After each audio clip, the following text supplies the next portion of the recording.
City of joy কলকাতাকে অনায়াসে বলা যায় সিটি অফ সত্যজিৎ রায়। সেই জন অরণ্যের শহর এক লহমায় মেঘে ঢাকা তারা হয়ে হয়তো আকালের সন্ধান করে। এই শহর যে মৃণাল এবং ঋত্বিকেরও। বলা যায় এই শহরে চলচ্চিত্রের আদি থেকে বর্তমান যেন প্রামাণ্য হয়ে আছে সত্যজিৎ ফিল্ম অ্যান্ড টেলিভিশন ইনস্টিটিউটে। অ্যানালগ থেকে ডিজিটাল সময়ের গল্পটা কলকাতা ঘুরে এসে জানাচ্ছেন শাহনাজ শারমিন। আপনি মিস্টার গোয়েঙ্কাকে চেনেন? আপনি চ্যাটার্জিকে জানেন? কোন চ্যাটার্জি?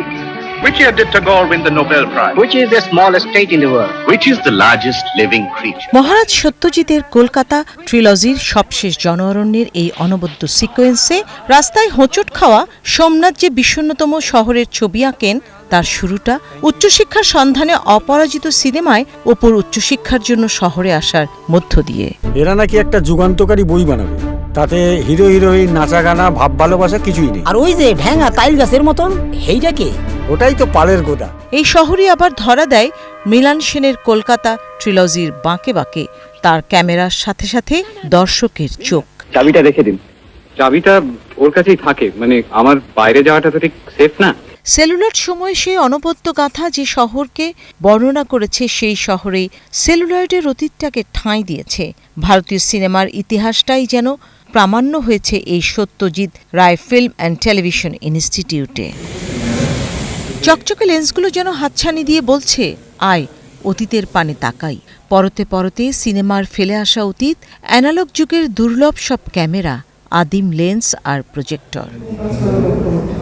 এর কোনোটিতে সত্যজিৎ বুনেছেন পথের পাঁচালী, কোনোটিতে মৃণাল সেন হয়ে উঠেছেন পদাতিক। রমেশ সিপ্পি এই ক্যামেরাতেই তৈরি করেছেন ব্লকবাস্টার অ্যাকশন থ্রিলার শোলে। পরতে পরতে ইতিহাস।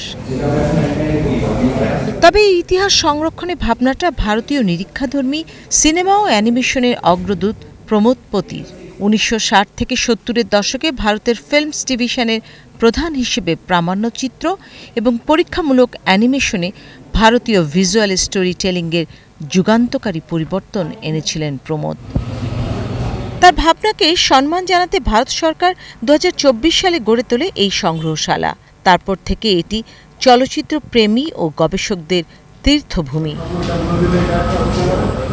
মিউজিয়ামের ভেতরে পা রাখলেই মনে হবে আপনি সিনেমার এক জাদুকরী টাইম মেশিনে চড়ে বসেছেন। শুধু কি তাই, চলচ্চিত্র শিল্পের শিক্ষার্থী এবং গবেষকদের জন্য এটি অপার সম্ভাবনার। এক লহমায় জানা যাবে কেমন করে সীমিত প্রযুক্তির যুগেও চমৎকার সব মাস্টারপিস তৈরি হয়েছিল। এই মিউজিয়ামের বিশেষত্ব হচ্ছে যে এই মিউজিয়ামের মধ্যে এমন কিছু দ্রষ্টব্য জিনিস আছে যা আমাদের চলচ্চিত্রের কারিগরি যে ইতিহাস, সেই ইতিহাসটাকে বিধৃত করা আছে, সেই ইতিহাসটাকে ধরা আছে। যেমন ধরা যাক সত্যজিৎ রায়ের সিনেমাটোগ্রাফার, বিশ্ববিখ্যাত সিনেমাটোগ্রাফার সুব্রত মিত্র ব্যবহৃত কিছু লাইটস। এমন ক্যামেরা আছে যেই ক্যামেরাগুলো বহুদিন আগে ব্যবহার হতো। এমন কিছু এডিটিংয়ের বিষয় আছে, জিনিসপত্র আছে যেগুলো আগে ব্যবহার হতো, যেগুলো কালের প্রভাবে চলে গেছে। কারণ আমরা একটা সময় পাচ্ছি যেই সময় টেকনোলজি খুব দ্রুত পরিবর্তিত হচ্ছে, কিন্তু ইতিহাস থেকে যাবে। ইতিহাস থাকা, মনে রাখা মানুষের খুবই প্রয়োজনীয় একটা বিষয়।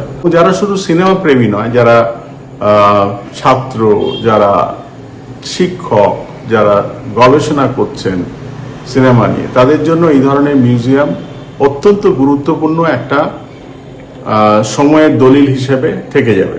সোম থেকে শুক্রবার সকাল 9:30 থেকে বিকেল 5টা পর্যন্ত খোলা থাকে এই জাদুঘর।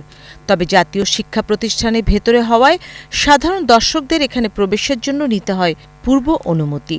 যেখানে শিক্ষার কোনো দাম নেই, পরীক্ষায় মুড়ি মিছিলি সব একদর হয়ে যায়, সেখানে ইয়াং ছেলেদের ভবিষ্যৎটা কি সেটা জানতে হবে তো। এই চাকরি পাওয়া তো দূরের কথা, এটা ইন্টারভিউতেই ডাকবে না। সিনেমা শুধু বিনোদন নয়, সিনেমা হচ্ছে সংস্কৃতি। সেই সংস্কৃতি যাত্রার ভবিষ্যৎ তৈরিতে অতীতের ভিতটাও জানা চাই। সেলুলয়েডের এই নস্টালজিয়া আপনাকে নিয়ে যাবে অতীতে, ছুঁয়ে দেখতে পারেন। Shahnaz Sharmin, 71, Satyajit Ray film and television institute, Kolkata.